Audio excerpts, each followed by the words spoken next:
Ladies and gentlemen, from the state of Illinois, from the city of Chicago, a home slice, home toast, home skillet. In the building with me today is Rob Smooth of a group called Made in Chicago, also known as King Drive. Peace, my brother. How you doing? Peace, peace, peace. Thanks for having me on. Yes, sir. Yes, sir. This is something I wanted to do off and on when I get a chance to listen to your music. You know, it's always a good vibe. Uh, and I appreciate just good music coming out of the city of Chicago, you know, and you guys got that old school, true school music that's still needed and it's still flourishing out here. I appreciate that. Appreciate that. Yes, sir. Yes, sir. So where you from? I'm from Inglewood originally, born and raised on the South Side. Um, Primarily, just a Chicago dude, man. That's made their bones in the rap industry, not only on the local side, but with the internet on the global side as well, being able to touch, fans in different places just from where we at. Yes, sir. Yes, sir. What first got you into doing hip hop music? I would kind of say that I was inspired by a couple of people that I know who made beats at the time. One of them in particular was Robert Jackson, who's a friend of mine that I've been knowing a long time. My days going to Columbia College. And Rob had a whole bunch of equipment back then and it inspired me. And then what's this other brother name by the name of Chester Gregory, who's a singer and songwriter, and he's also like he does like stage plays or whatever. But at the time, he was a young beat maker, and he had this a sampler called Insonique, and he taught me how to sample on there, and I was so intrigued by that I went to Guitar Center and I bought one, and from there I was pretty much gone, and that was like in the early 90s, maybe like 96, 97, like that. Okay. Columbia College, what were you in school for? I'm a design major, so I paint and draw. So So initially, that explains part of the fly shit when I be seeing the vibe with oh you. yeah. Yeah, the fly shit definitely comes from the design aspect of my lifestyle. I don't think I ever set out to be a musician. I always wanted to be a visual artist, so that's always been my thing. So even when I went to college, like I was turned on to music, by these people that I mentioned, because I saw it as a form of art, but it was sonic. So it was like art, but it was, using your ears and hands and everything like that. So that was just something that I adapted in a creative way, and just started working with it. I initially started out making beats, and then I eventually started rhyming over the beats that I made because I wanted to sell beats. So that was my way of showing people, well, this is how you rock over this kind of beat. And Okay. and it pretty much went from there. Okay. My other question that I want to ask you about, who was your top influences as far as rappers would go in the city early on? I think they've changed over time. I think initially, one of my greatest influences when I first started probably was Slick Rick, and I think Tribe Called Quest had a major impact on me as well, as far as composing rhymes in an abstract sense. So I would say Rakim and Tribe, and then by the time Nas came along and they had the whole Queens Bridge thing, that was a major influence as well, especially on the beat side of things. Okay. Helped develop and craft a blueprint for a sound that we was looking for. Okay. Eventually became what we considered a South Side hip hop sound is what we make. But really, it's just a slow down sample, traditional, what you said, traditional hip hop type of approach. Okay. Early on, did you find it? Because I when I started doing the rap music, I kind of got this like tension around the city early on. Was it the same way for you? Like there was a South Side versus West Side thing, or was it just Yeah, people? It wasn't even necessarily a South Side, West Side thing. It was more of a South Side, North Side thing. And I remember it being hard to kind of get in the North Side clique. Like if you didn't hang with them, they ain't really fuck with no South Siders like that. You could show up to the parties or whatever, but you wasn't really like in the clique. I've watched that dissolve over time. Okay.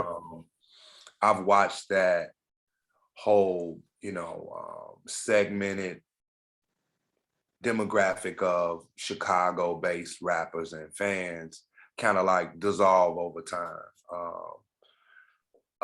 I'm thankful because, I had the perseverance to kind of stay with it and kind of like supersede this whole demographic, whatever you want to call it, backpack click type of thing, and I did that by, consistently putting music out. Do you think that shit comes from the territorial aspect of Chicago because of like the organization cultures that we had early on, and it just kind of just transferred into the music, like as far as like gangs and that sort of shit? Do you think that was a part of it, or do you think that should just happen because of people just, I want to rep my side of the city? No, it wasn't that. I think it was more so of by default, the places where hip hop were allowed for us to convene and have parties were on the North Side. Facts. So believe it or not, those bar owners were the ones who kind of kept the culture, alive for us. It wasn't necessarily too many outlets on the South Side to even do rap or hip hop. Very true. I remember meeting my first time meeting Juice, the rapper from Chicago. Yes, sir. Legendary.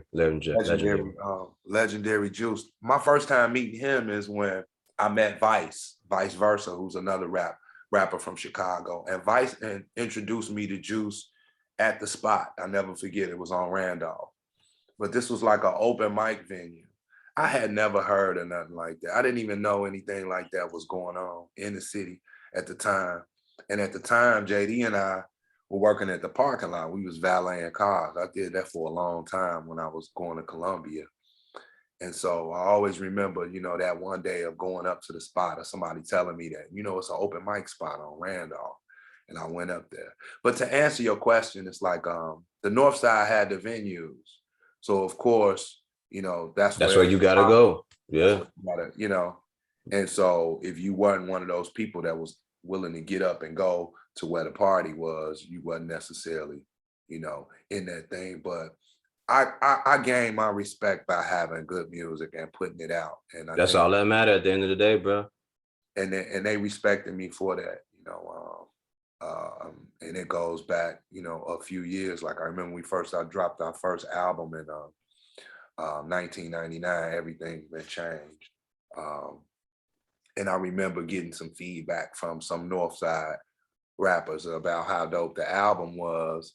And I know I hadn't even really been, pushing the album up north like that. It's just that the feedback had gotten back. But, that's an interesting, a very good question that you posed about how everything became segmented. And yeah, and I only mention that because, like, I think at the time there was a studio called Creators Way or some shit like that. And like, for me coming from the South Side to go up north, and they say, oh, you gotta go up north, you gotta go up north. But every now and then there was like places you would go, like you just felt like this tension. And sometimes I was like, is it the tension of, just that masculine energy, or do niggas are they just not fucking with us when we in here? And so it was kind of half and half. It was kind of half and half. I felt that too. I did feel a vibe of not necessarily being welcome. I remember me and JD had we were in a battle at the Dragon Room, and I remember it being tension about, we're not gonna let these Southsiders come up here and win this shit. And of course, and, it just goes and speaks to the point that you were making, that the tension was there already. You know what I'm saying? Because when you think about it, that North Side really was putting a flag up when it comes down to, this is where it's popping at. And that's the truth, because like, again, there wasn't shit happening on the south side or the west side. Very, very far and few in between places where you could go where you could get a vibe for hip hop music, Mhm. have a great experience and just go home. Like that, it Yeah, wasn't shit happening out here. You had to go up north. yeah, yeah. You had to go up north. It was You had almost mandatory, you know. and for me, like in the process of going, then I started hearing that, and no offense to nobody, you start hearing that old slave nigga mentality. Oh, why you going up there? Why you fucking with them up there, bro? You That's not gotta where you go up gonna there. rock. Where you gonna rock at? So as I did my what we considered the local touring circuit thing, all that was done on the north side. You had to go. Like you wasn't doing shit. You wasn't popping if you wasn't going up there All that to was do done it. on the north side, You you had know. you And I had to remember do it. rocking at some legendary spots that were, if it wasn't on the north side, it wouldn't have happened. And that's just how it is. I made my bones being able to, and that's kind of how we garnered some of the respect that, we got is by coming up to a foreign land, which was the north side, blowing that shit down and getting up out of there. We was always notorious for rocking hard and then dipping. You know what I'm saying? Maybe we should have politicked more, but it was always like, damn, did you just see that? And where Yeah. are they? Now they gone. Yeah, but that was the other part I had to learn too, right? The networking, staying around to chill out, because the whole vibe of coming from the south side was we going up here, we gonna do our shit, we gonna bounce. We ain't trying to have no Right. static, and we ain't trying to get But involved in that's no shit. that's the problem. It's that second part. But And that's what I'm saying. It was I had to always learn that as an artist, that, stay around, on politic, with the kick the people. shit. Yeah, kick the shit. And Kick the that shit. kind of shit is very important. And now, like on the level we are now, it kind of make it difficult because, you don't want to go on the stage and then go out in the audience, even though you didn't invite people to the show. So it's a little different now. But I know back then, it's a lot of shows we could have stayed in politics and we didn't. So that's something for the new artists to learn out here. You do a show, politic with the artists that you were on the bill with, the promoters, managers, DJs, fans, chop it up with them. Yes, sir. Yes, sir. Another question for you is, do you think Chicago radio could have done a better job as far as promoting Chicago artists and playing the music instead of that 1 hour on a certain day? Could they have had a better rotation with us? Yeah, I mean, well, once I learned about radio format, it kind of made more sense to me, right? Okay. For what we do, is considered backpack rapping, and not all of us, but they call it radio programming for a reason. So Absolutely. There is a some of the program stuff that, director. yeah, some of the stuff that we jam with, when you think about it realistically, we don't hear it. Like, we fans of hip hop. We love Common, Kanye. They ain't playing that on the radio. Not even really right now in this current day and age. And it's always been that way. So understanding radio is going to put a lot of things in perspective when it comes to that. At a certain point, I realized that the music that I make didn't necessarily fit the format for what they play. And a radio station is a business. They into playing the hottest records, not Absolutely. necessarily just records. And that's a business that they in. 9 times out of 10, it's some kind of promotional marketing that's going behind that record, getting those spins that they garner. So they chasing what they call an ad, right? So if you're not paying for an ad, it's Sponsorship hard. dollars. Right. So then when it comes down to people like us, who what they would consider, artists who ain't pop yet, or local artists or whatever they put all their records in a mix show. That's fine. But the problem with that is the mix show thing is kind of like some BS in itself, because they don't want to play the song long enough for it to be detected for a spin. Yes, sir. Yes, So you sir. might play it like 30 seconds, but then at detection it might be a minute, to where they got to cash in and actually document that as a spin at 2 minutes. They're gonna let it spin for 60 seconds, so it'll Yeah. be documented. and that's fine on the promotion side, but you got to know what battles to choose. And Yeah.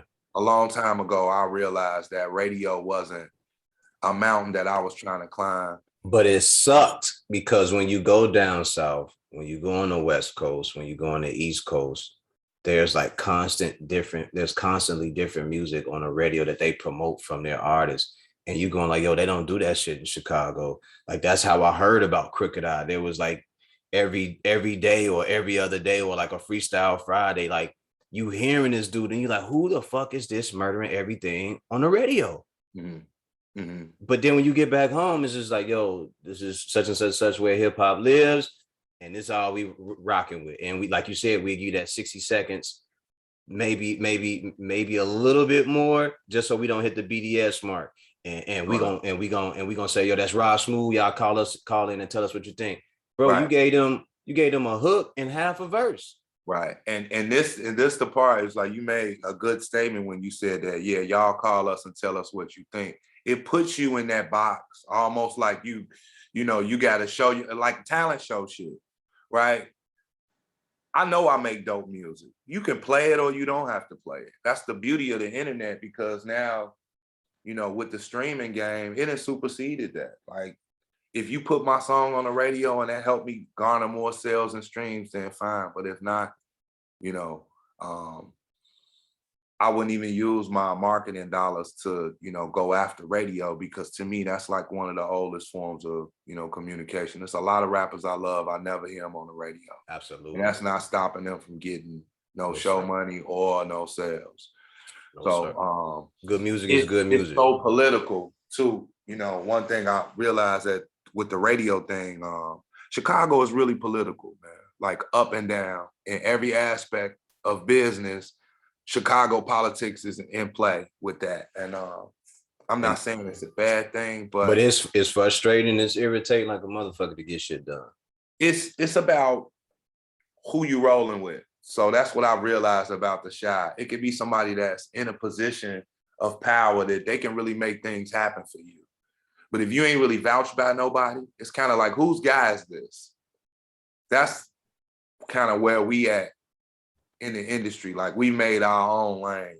We've never been in a situation where an industry heavyweight can say, well, Rob them is our people. Because if they do that, then we can move a lot further. We've always been independent to the point to where can't nobody claim us. Can't nobody in the shot with no juice say, no, them my guys. We came from where we came from, and so a lot of that be about what affiliations you in, what groups or fraternal orders you a part of. That stuff is serious, man. And you would think it wouldn't play a role, but it plays a major role in whether you're going to get considered, whether a DJ is going to break your record, whether a program director is even going to listen to your record. Facts.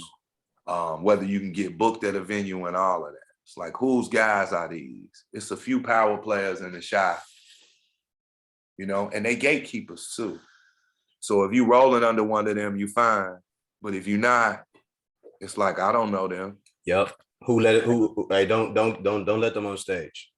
Right. Don't play that record. You know what I mean? But right. Because it's like, who are they? Like, who do they know?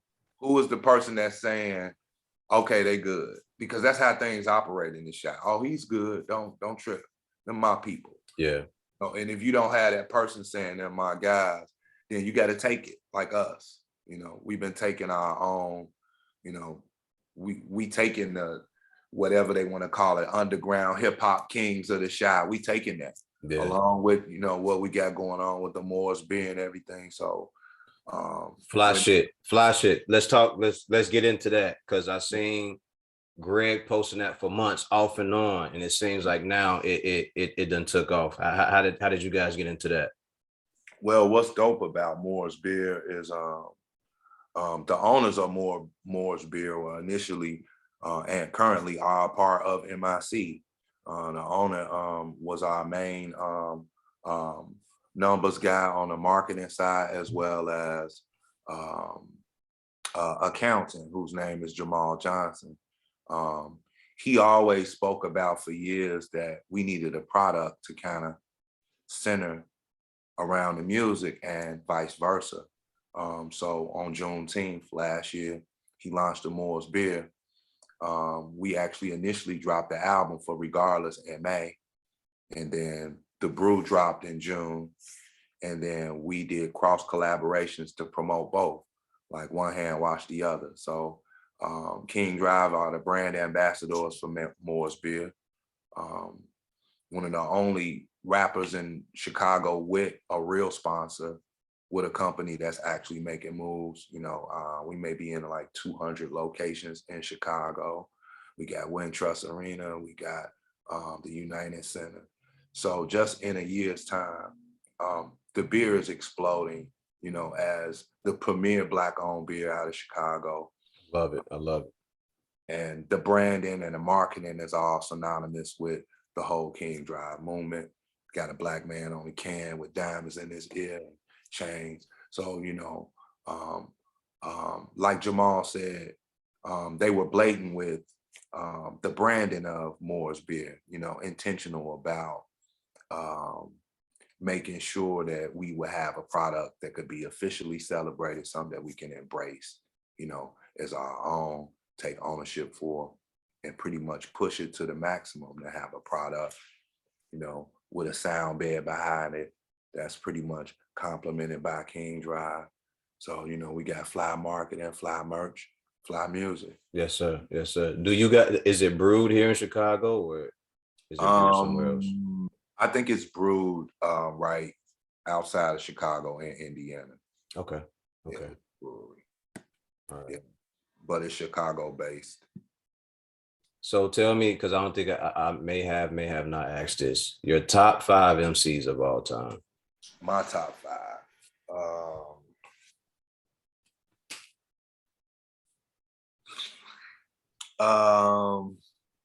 And it's okay, bro, because I've seen people do this list. I can ask you now, Rob, I see you 2 weeks from now, your list gonna change. I know it. My list will change. Yeah. I had to go with and I'm just gonna go with my faves. I'm gonna have to go with Snoop, Nas,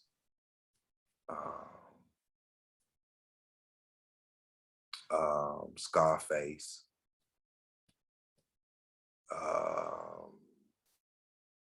Jay-Z, and Black Dog. Oh, you went tough. Yeah. You went tough. Yeah, that's a hard lineup to fuck with. Yeah.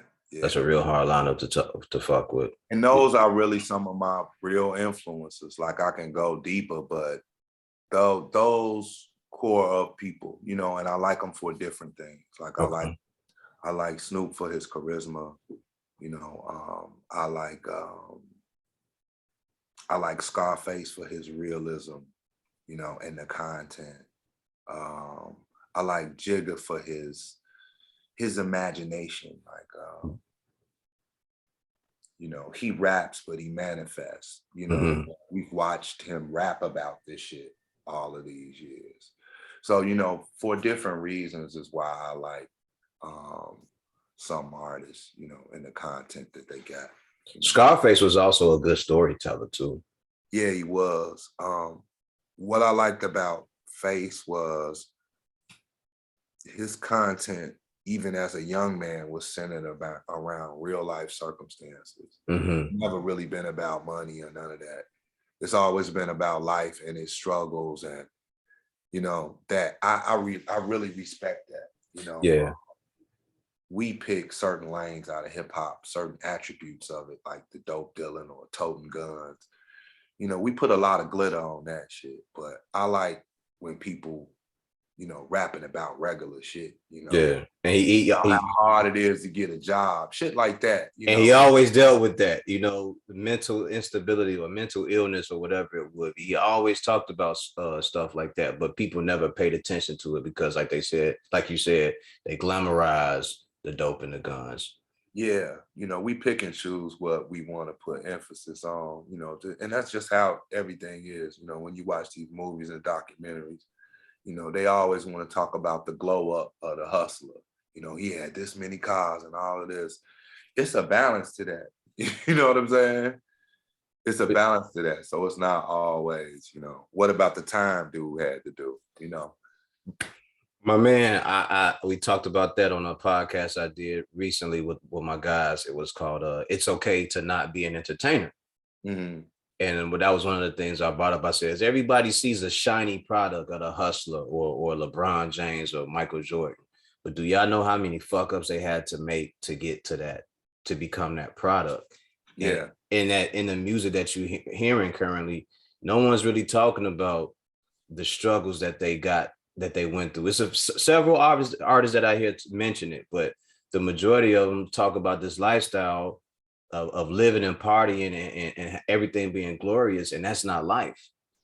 And it's not true. It's The not true. reality of is a majority of Black people, we struggling. So if everybody was balling like how they talking about on these raps, we will all be in a better situation. Like, It, how ain't nobody rapping about how, man, I ain't got no money, I'm pop, because that's the reality of it.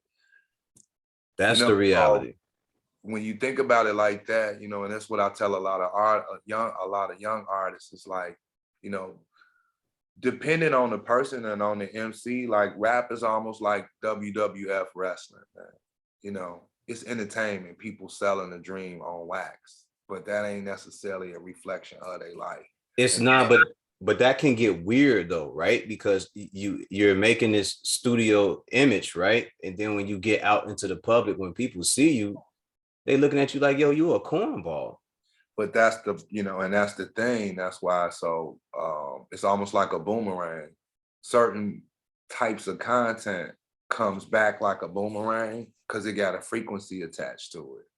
So when you get to talking about how many guns you toting or how much dope you selling, somebody gonna check you on that, because in their mind, they not looking at it like entertainment. They like, you said when you come to my town, you're gonna have a 50-round drum. So where is it? Right. We pulling up. And they're gonna test you on that. And you Yeah. looking at it like, man, I was just rapping, it's just a song. But mind you, everybody not mentally strong enough to even understand that this is a form of entertainment. Yeah. They Yeah. see that it's complete realism. Like, it wouldn't be real if you ain't actually go through the trouble of making a song about it. Oh no, it could be fake. Yeah. And it It happens. can be. You know what I'm But saying? like they say, art imitates life, but that's a very slippery slope that I hope certain artists get a clearer understanding of when they put out that type of music. It comes with a consequence of saying Yeah, you a dope dealer. There's a consequence of saying you ready to knock somebody's head off 24/7. it definitely is. And words are so powerful that you got to be conscious of what you're saying. And it's a lot of things you can say. You just got to be mindful how you say it and what your approach is. Yeah. You can even be rapping about hustling from a third person point of view, where it's not necessarily you. It's some shit you see out of your window. Nas made a whole career off of that, watching what the hustlers on the block did.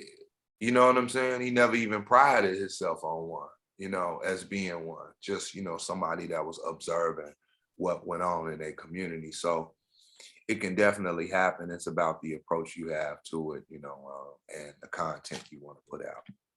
All right. How did you guys, or you, however it went, how did you guys come up with the name Made in Chicago? That's a good question. Because when I saw that shit, I was like, yo, whoever did that is an asshole for taking that. That's something I would have loved to have had that shit, man. I mean, you know what? That's something that we had for a long time. So when we first came with the MIC, we was toying around this whole concept of being the best on the mic. And I don't know if you heard of our first album, Everything's Been Changed, but on the cover, it was all of these acronyms of MIC. So when we came with MIC, it was basically about the microphone itself. But then we were from Chicago, so we was like, man, we're gonna be made in Chicago. Like, everything we do is made in Chicago. The music, the clothes, you know. So what we did was branched off from that, so it was MIC, Made in Chicago. And then we changed that. We just started adding on different acronyms of what MIC meant. So Made in Chicago was the main one.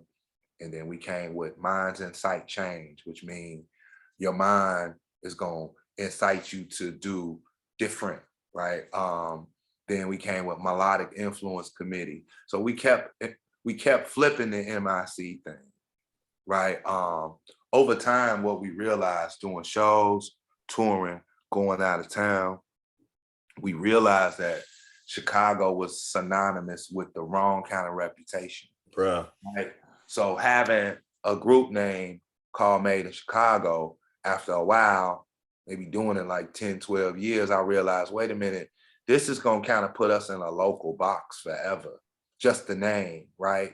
You go to New York, say you made in Chicago, somebody will say something like, I remember us selling some CDs in New York, and we told them the name of our group was Made in Chicago, and they said something, oh, like Al Capone.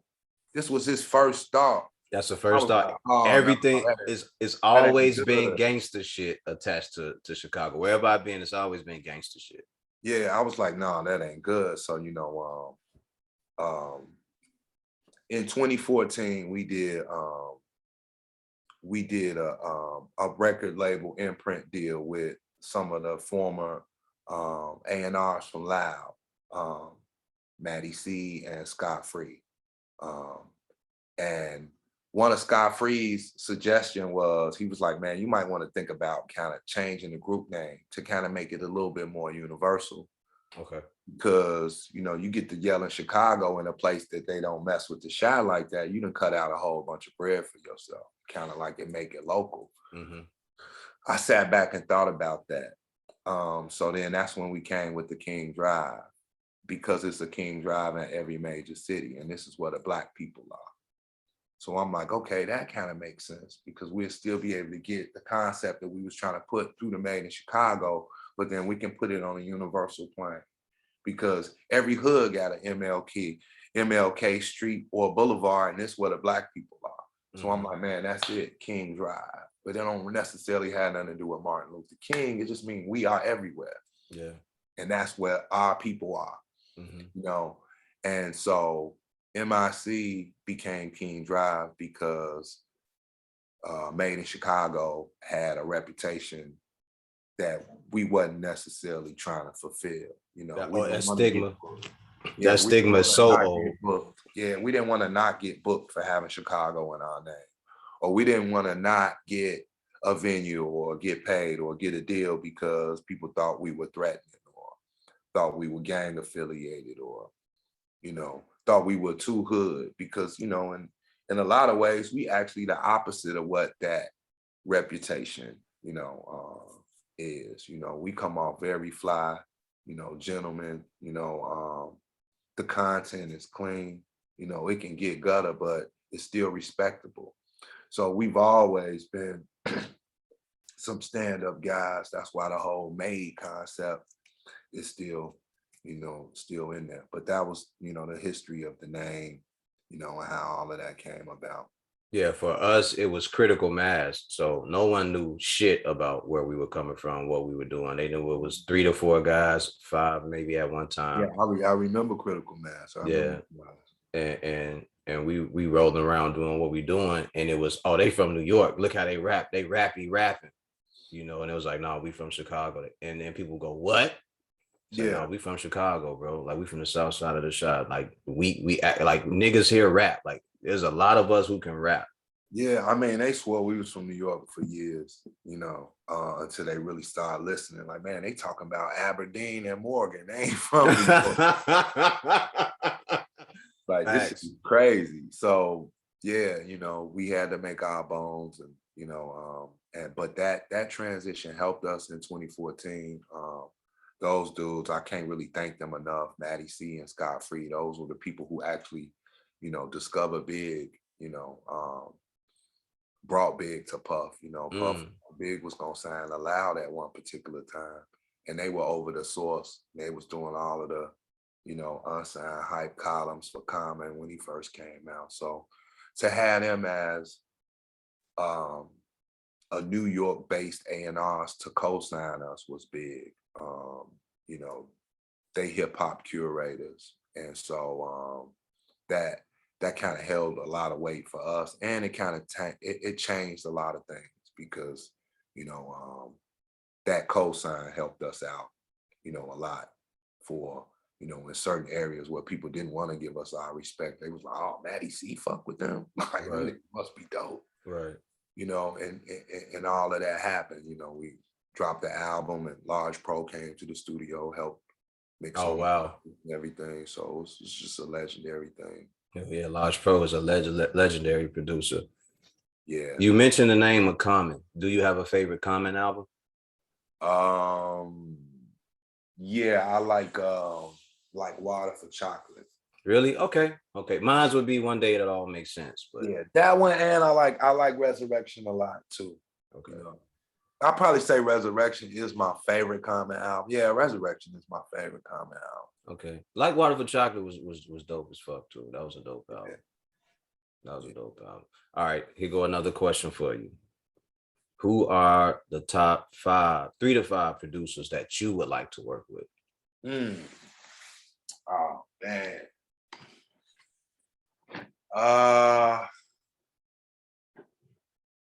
Who I want to work with? I say my top one I want to work with, probably Alchemist. Really? That would be dope as fuck. Yeah, that would be dope. Alchemist would probably be the number one. I would love to work with Dre. Will probably be 2. And then I would say I gotta go longer than 3. I gotta say Alchemist, Dre,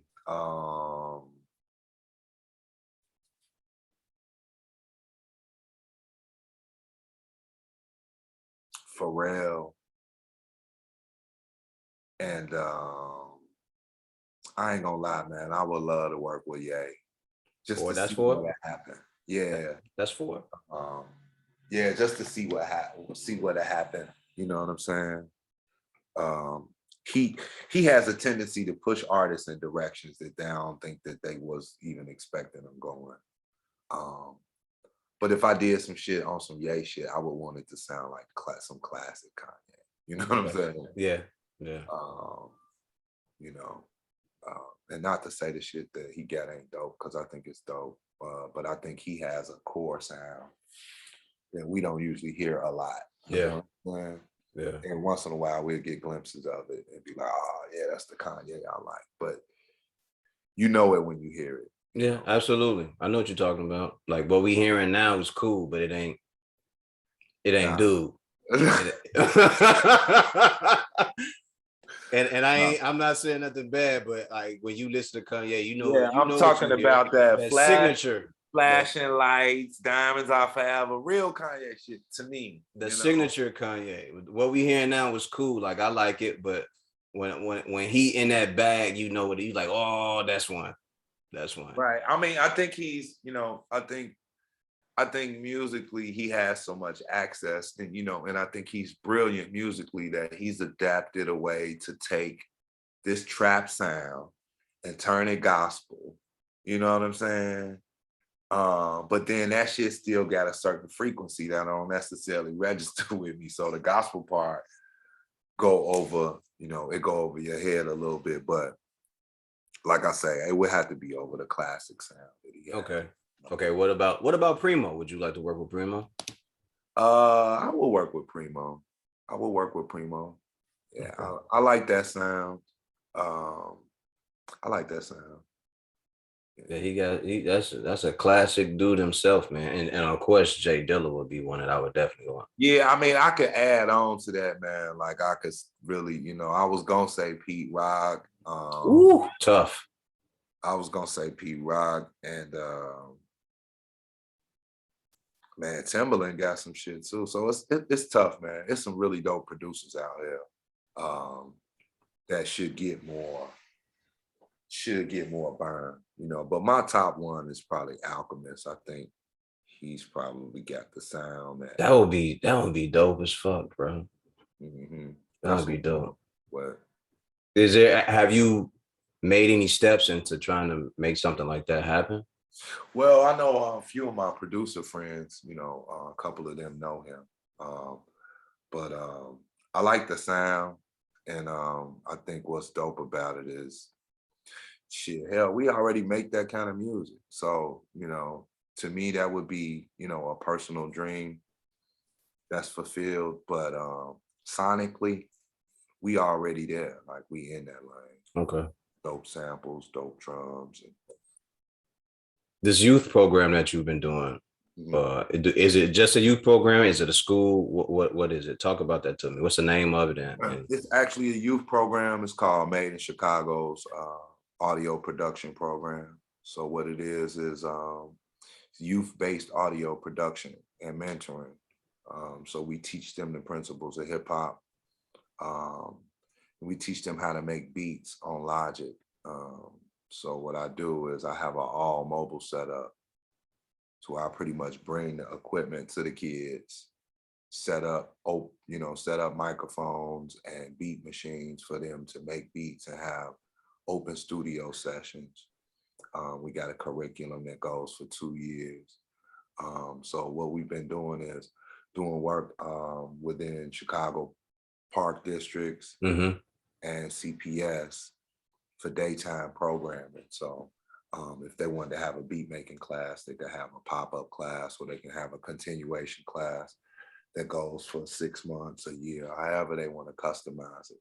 But basically we have a mobile youth production program where all we need is the kids, and we bring the equipment and we train them. We let them do songs in the studio, mentor them to pretty much make sure that the content is clean and that nobody's using any profanity or derogatory phrases or statements, and pretty much give up a clean production of youth-based hip hop. Would you like to have a brick and mortar building of your own for that? Yeah, I would love to do that. Okay. I would love to do that. That's actually one of my personal dreams with the youth program, is to have a center that we can do it. I think what's dope is that we've managed to navigate around the necessity of having our own brick and mortar, because it's so many organizations who need youth programming. They need something that the youth actually want to do. So this is what I love about this program, is that this is something that we know kids want to do. You remember when you were young, people sitting on the lunchroom table, banging on the table, making beats, kicking raps. Yeah. So this whole cultivation of their talent while they're young, like they shouldn't have to wait till they get out of high school or get to college to run into somebody with a studio. Gosh. You got all of this money coming in, the state, city, federal, county. And in some schools, they got whole studios in there, but guess what? The teachers are teaching math and science. They don't have a program or a service that can pretty much run the studio that's already in the school. But that's where we come at. We are on one of the few Black vendors Mhm. with CPS and the Chicago Park District that's providing a service that's youth-based, which means that this is something that kids want to do. This ain't what a bunch of teachers and principals, you got to fight with them to even get them to understand that, wait a minute, this beat making, not only is it therapeutic, but it's educational, right? And it puts them on a pathway to become audio engineers. Absolutely. Can't forget the mixing part as well, because we teaching them how to mix and record. My youth are making beats, and then they reciting poems like Maya Angelou and Edgar Allan Poe, putting them over the beats that they made and mixing them. So That's dope. this program is amazing. I wanted to do that because I figured, like, with the internet, record sales, streams, like, what are producers and engineers gonna do in the daytime? I wanted to create jobs for producers. That was my ambition. Like, how can I help the youth and help some of these beat makers who in the basement that don't have no bread? Right. And we can turn them into instructors, and then pretty much sew the youth up by allowing them to rap at an early age. They don't already have the skills. Find a lane. Right. Help them chisel their craft. We was able to kill 2 birds in 1 stone. So our platform is to set up and pull producers out of the basement, so they ain't just got to be sitting there making beats forever. Do you guys have a website for it? If so, give it out. Yeah, we got a blog. Our blog is www.themicecap.blogspot.com. And plus, we got an Instagram page. It's uh, Mike Audio Pro Okay. Instagram that got all the pictures and videos of the youth that we've been working with over the last 5 years. We've been doing this for a while, and we got Okay. a few permanent contracts. So that's one of the things that keeps me in the city. I would be doing more out of town work, but when I got a contract and I got to be at a school teaching kids, I'm here. Okay. Because that was another thing. I'm glad you said that. I was going to mention that. Is that one of the things that keeps you in the city instead of moving on somewhere else? That's what keeps me here, and I think that's what's so good. It's so many of our artists that they gotta find success in another city in order to propel themselves. I think what's dope about what we got going on is um, we've been able to make a lane and check a bag from the crib. Mm-hmm. I think that's why that's why the youth programming is so important because um, man, there's money here. Like, everybody ain't gonna be able to run off to LA and just try to be a star, under the I'm Facts. trying to get on act. You know what I'm saying? When we got a service and a program that's in demand here. You know what I'm saying? And I think it goes back to the earlier statement you said. Your foundation, your base, building it up, and then the way that you move through Chicago to try to get yourself into those places. Right. Like if it's something respectable, there'll be more people that are inclined to mess with it, and Mm, people will gradually say, "Yo, I mess with that, and I mess with them because of what they're doing." And it's not right. associated with some mess. And y'all just got a clean classic product, man. Yeah, yeah. And things are, between the youth program, the beer and the music, like we covering a lot of ground in the city. You got community based, and then you got an actual physical product, and then you know through the music and the beer, and then you got a service, touring and youth programs. So it's like I'm just trying to cover all of the bases for us being able to be successful here, you know, and then take those platforms somewhere else.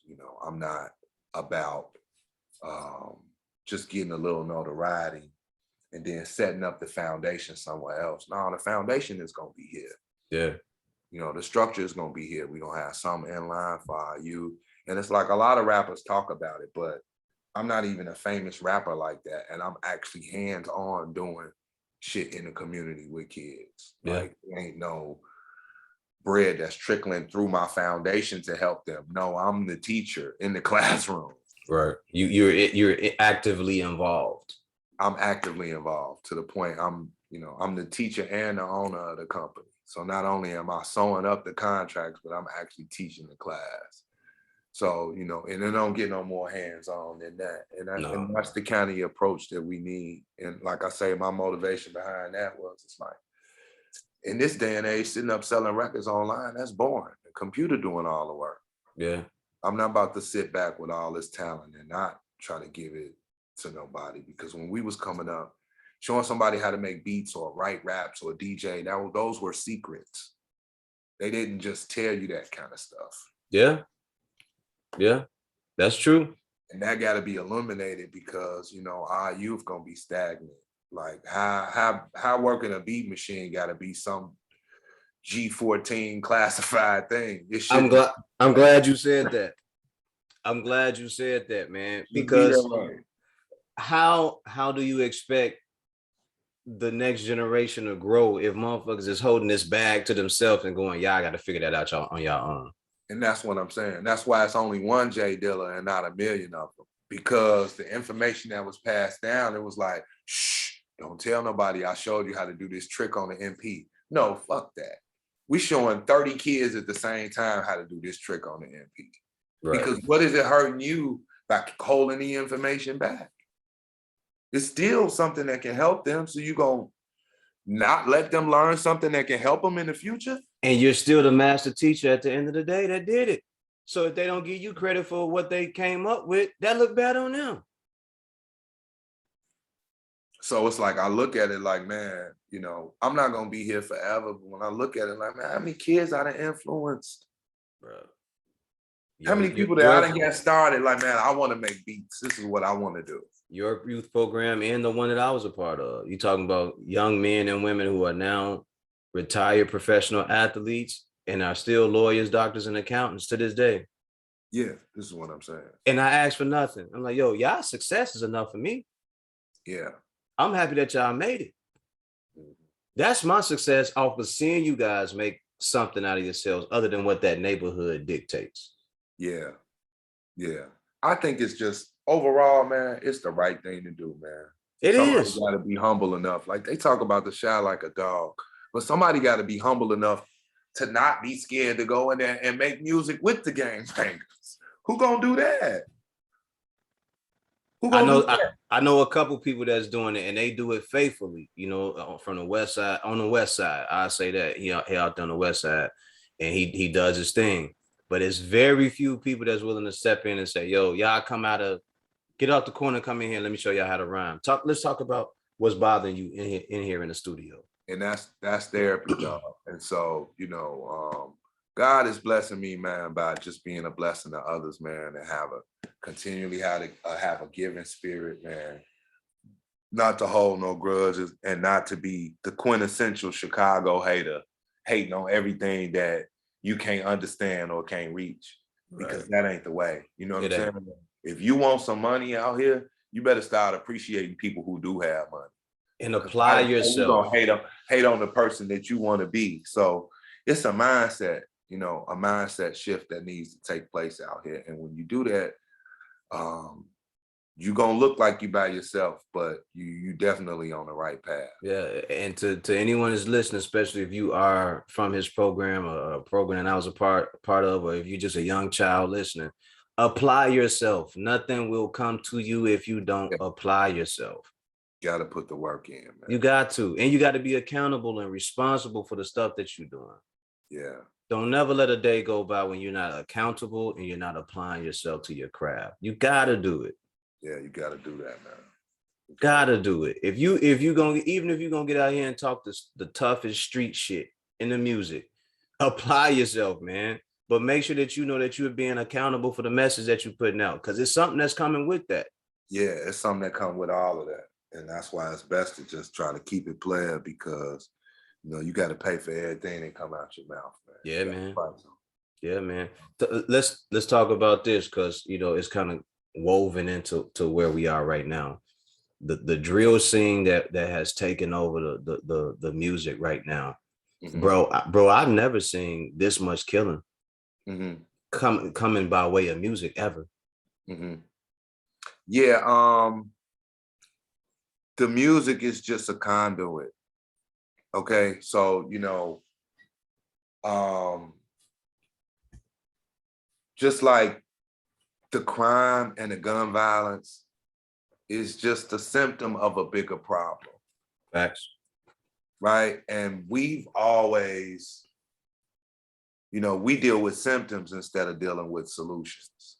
And part of the drill issue is that, unfortunately, it's being documented through songs, but these ain't nothing but retaliatory murders. That's it. That's it. Some of this shit go back to the early 80s. It's tit for tat. Boom, boom, boom, boom, boom. It's just that the drill rappers have used drill music as a way to kind of document score. Absolutely. And that's all that's happening. But it ain't nothing new. So when you trace some of these killings back, you're going to wind up somewhere in the 90s. Drive-by music, because I'm not saying nobody's name, but people made drive-by music at one point. Yeah, but that's what's gonna happen, you know what I'm saying? So, you know, when you trace back, if you actually did investigative research to, well, why this rapper got shot, it's gonna be retaliation to somebody else who got popped. Yeah. Who said something about somebody else in the song. It's kind of like, it's almost like a tit for tat rabbit hole. Yeah. Yeah. I think the solution to a lot of that is I've been to places where they don't play that shit on their radio stations. Mm-hmm. I had Jeff the Illis on here. He's like, I don't play none of that. Yeah, I went to states like Arizona, been in Phoenix, and even a couple of times I've been in Minnesota, and certain places where they understand that the music that you listen to, like some people know that everybody don't have it all. And they know that that influence is too heavy. So it's been cities that I done went to, they playing rap, but they playing Sir Mix a lot. They like, you gonna get some rap, but you're not gonna get nothing that's gonna influence you to murk nobody. Yeah, we don't want no violence in here. This is what I'm saying. And so I'm actually not against that. And sometimes I've seen it as, I remember a couple times I went down south and I'm like, man, this is what they listening to? Like, why the hell they playing Sir Mix a lot? And Too Short and all these old ass non-threatening rap records. And then it hit me as like, this is the way for them to indirectly keep their niggas in line. Yeah.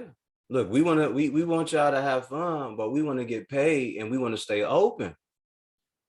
That shit is real, dog. Because once you understand that concept of that everybody don't have it all, you can't play drill music to everybody that don't have it all. No, sir. You know, we dealing with mental illness. We live in the age where the crack baby is grown. Ooh. He's an adult. Ooh. Like we don't like to address that shit. And then in the late 90s, you had the X-Pill babies. They adults now. Yeah. So it's like, without addressing the real problem, you can't just put a frequency out to everybody and some of these people's brains is already mush. The right way. It's like you making a Frankenstein. And so that's kind of what we're going through with. So I think like, even if the program directors were a little bit more conscious of like, you know what, if they gonna listen to this shit, let them do it on their own phone. Yeah. We're not gonna play it over the airwaves. Yeah. You know what I'm saying? But the powers that be, they put money behind them records to get them spins. They talk about it. They want you to be a drone. They want to do that. And so now think about it, like sonically, it's platforms that have been created for niggas to kill themselves. Absolutely. To where you ain't even got to do nothing. They're going to kill their own self through the music. All you have to do is just let the wrong content out there. That's it. Just put it out. Yeah, if you telling them to do something, like I remember talking to a friend of mine who works in radio and was mentioning how hard it was to get the Kendrick Lamar record, We Gonna Be All Right, worked, right? One of the problems with it was it's inspirational. Wow. Who want to hear that when you tell them, man, I'm gonna pop you, that'll sell more.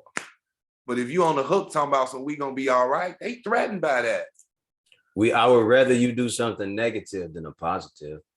Because it don't sell. It don't sell. And they sit in meetings and go over strategy for it. Because it's a formula. They know that we know that negative news travels quicker. It's the same thing musically. You know what I'm saying? What you think gonna sell? Somebody telling you, do a Heather B, put the guns down, or do a Pooh Shiesty, get me back, I'm get you back in blood. Right. What you think gonna get more spins? The negative shit always get more spins. I'm trying to say that's just our natural way. But then if you got avenues like the oldest form of communication, which is radio, pretty much green lighting all the negative shit in one of the most high crime areas and overpopulated places, it's just like a big ass melting pot, you know? It just keep the frequency up. Do you think part of that, Rob, is the way they're growing up? Like no one is in the house being responsible for the kids, what they're listening to and what they're viewing.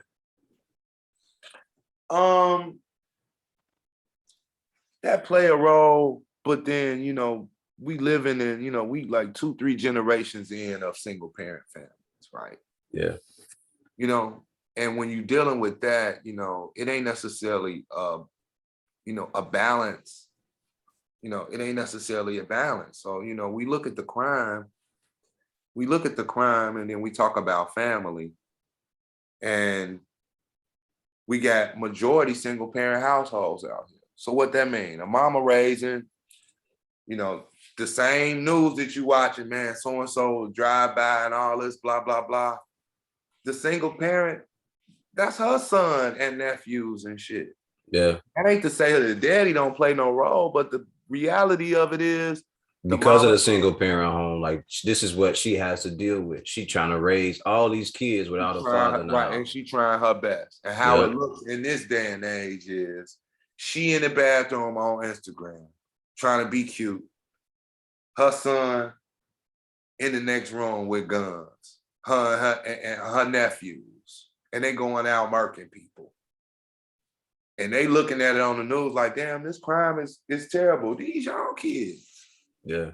That's one of the biggest contradictions in the world. Like, how are we gonna sit back and point the finger when the solution is to actually raise your kids? Don't watch them. They'll be like, man, I'll be watching my kid. You ain't watching them or raising them. No, the TV watching them. The TV watching them in the video game. You know what I'm saying? And Grand Theft is telling them how to be a criminal. Like, Yes, so sir. they've been schooled on this the whole time. But then, you know, all these contradictions within the Black community, you know how many fathers get labeled as a deadbeat? They can't even see they short. So then when you go out and do a drive-by, you're like, I wasn't in his life. The mama didn't even let me see him because I ain't have enough bread. Because I couldn't pay child support. But the base level shit that you could do is allow a man to be involved in his child's life. That changes a lot. Yeah, but if you want him to ruin himself just to prove a point because the nigga wasn't with you, that's a whole nother ball game. Yeah, and that system has been placed in front of us too. That a lot of women ain't rooting for their son to win. They might want him to win, but they understand the daddy so much they don't care. And that's real, dog. That's real. And it'd be different for a little girl, but man. And it's super real. You spoke on it, but it's one of those things I think about from time to time. Is like there are women who sit around and go, I don't need no man. Baby, yes, you do. It took a man to make that happen. That shit ain't just happen. You ain't wake up pregnant. You a man had sex with you and planted the seed for that child to be here. The least you could do is let them be involved in that child's life. Yeah, I mean, they need men. You know, we the only race of people that's proud of doing it on our own. No other race is like, man, I'm independent. I don't have nobody to help me. I'm proud of that. Man, you crazy. What sense do that make? That don't make sense. Even mathematically, 2 is stronger than 1. You're not gonna tell me 1 income can do it. And even if it can, if you had 2, you know how much better that would be? It's always better when you got 2 parents in a household.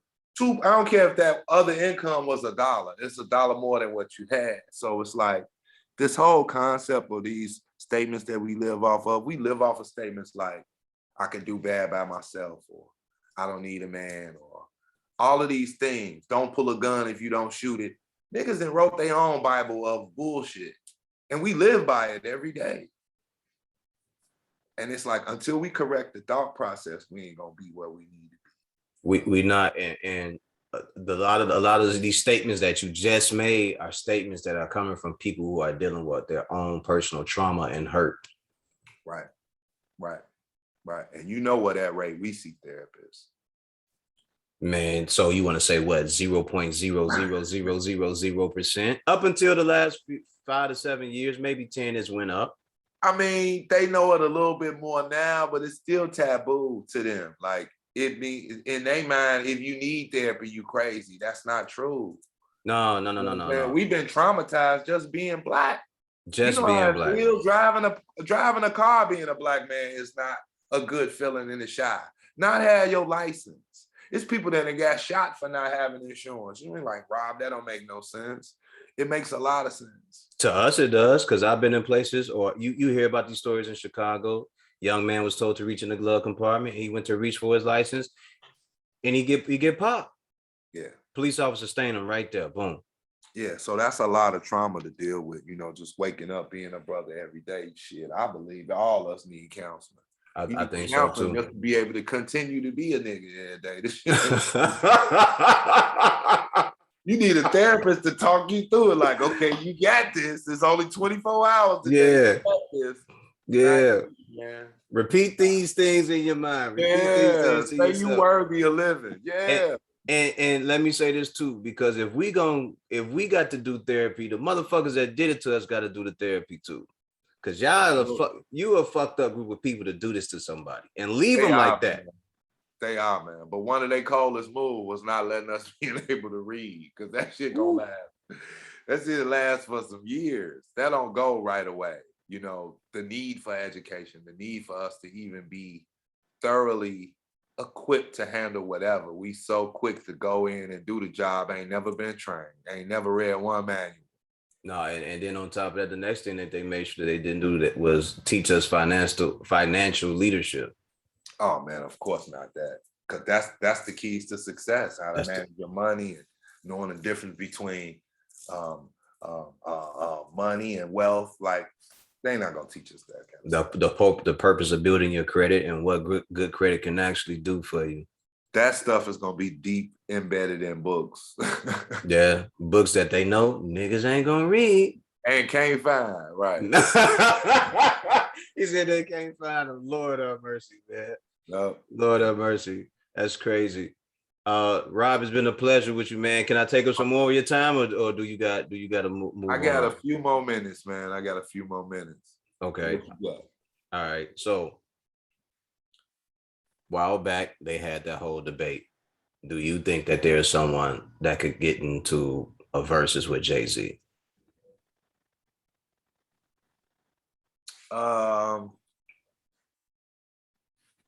I don't know. I think Ye can bang with him on the verses. Yeah. His competition is in my eyes, Kanye. Okay. It's like, when it comes down to that, like, it's a transition going on with this, best rapper in the world type thing, because that's really what it's coming down to. I think it was, for a long time, a lot of East Coaster was judging it on how much bread you got. Okay. But if you got a Chicago nigga that got 5 billion, and Jay-Z got 1 million, 1 billion, I am the best. It's like, on paper, he got it. You know what I'm saying? Now let's talk about the music, because it's like, for a long time, they was just judging it of, who got it on paper. Because for a long time, it was Dre and Jigga going neck and neck for the billion. Kanye pop up with 5 of them, to where that discussion don't even need to be had no more. Now let's bring it back to music.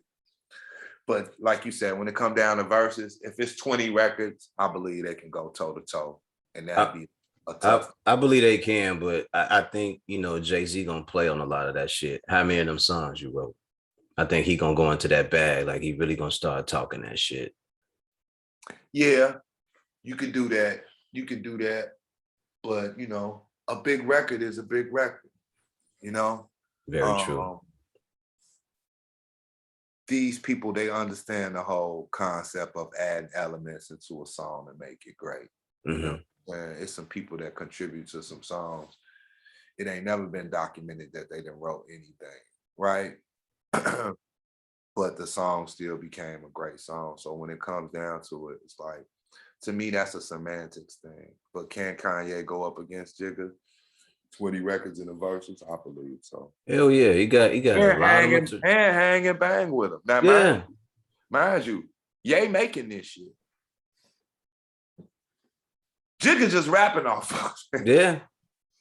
Ye making the vocal arrangements. He's arranging choirs. He doing all kind of shit that. And he ain't just worked with Rockefeller Records. He done work with some of everybody, man. Right. So the man is great, man, and it can't be nothing to take away from his greatness, his genius, the impact that he done made on the shot. You can't say nothing but great things about his contribution to the culture, man. Okay. What would you like to see change or improve in the Chicago music culture? That's good. That's a great question. I would like to see um I would like to see more of a unifying approach to running the industry, almost like how Atlanta rappers are linked at the arms, you know, Yeah.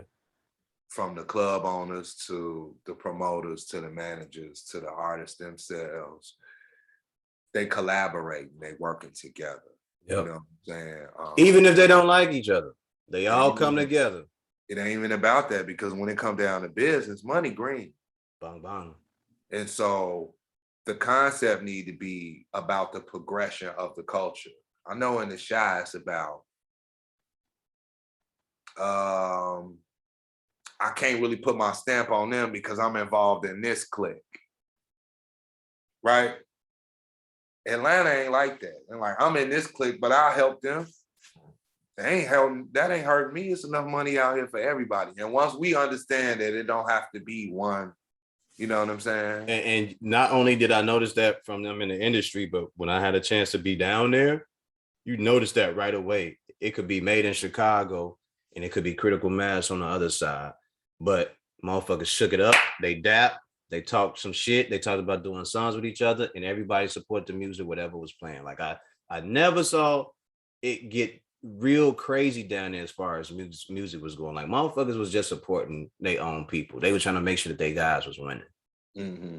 Yeah, and so in the Shy, it's a little bit different because you'll have multiple groups doing stuff like that. It's like That how click they shit, go. that The click click shit, shit. It's man. like everybody got their time. Like, okay, from this year, this group is doing a lot of shit. And then this year, this group is doing like one thing I have noticed is that it used to be a lot of different groups and acts in the Shy.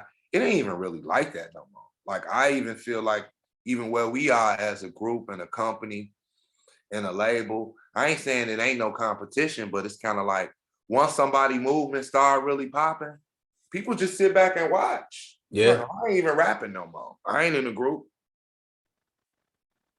It's like the album will come out once we fall back. Right? So the other group pop up once the opportunity comes instead of just staying out here doing their thing. Yeah. They sit back and watch whoever running it. It's always been that way. You know what I'm saying? And so, like, even with us, it's like I wish it was other influences on the group side to where we could unify enough to be like, okay, these 5 cold ass groups from the Shy, they going on tour. Yeah. Like they taking the show on the road because they've unified. He got a fan base, he got a fan base, he got a fan base. Now we could put together a venue and all check some bread. Or Bang take bang. all 5 groups from the Shy on tour. So And get the money around the Midwest, around the South, and then you St. could Louis, Milwaukee, all over the Iowa. Midwest, all over the Midwest. And then you could build something, bring that back to Chicago. Somebody could open up a club over here or have some type of organization over here and just change the way shit maneuvers, man. But it's too much dissension, man. I hate that That's shit. kind of how I feel. Like I'm not gonna beg no group or no artist to kind of help us run shit out here. Mm-mm. I got it. We got it. We got it. We keep on doing it with the Moors and doing the live shows, and we opening for Benny the Butcher this Thursday. At the Promontory, real big show coming up on the 17th. So staying relevant, man. Yes, sir. Relevant in these times. That's important. Being productive, being productive. Rob Smooth, man, it's been a pleasure. One of Chicago's finest, made in Thank you, man. Chicago, also known as King Drive. Man, thank you, man. My brother, I appreciate it, man. This has been an awesome talk. I appreciate you giving me the time and the opportunity to do it.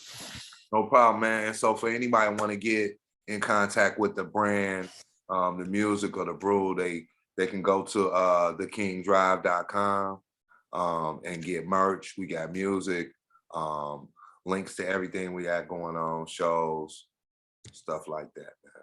Yes, sir. And we're gonna end it there. To everyone listening, remember the mission statement when you're striving for greatness. God never puts you in a driver's seat if it's taken.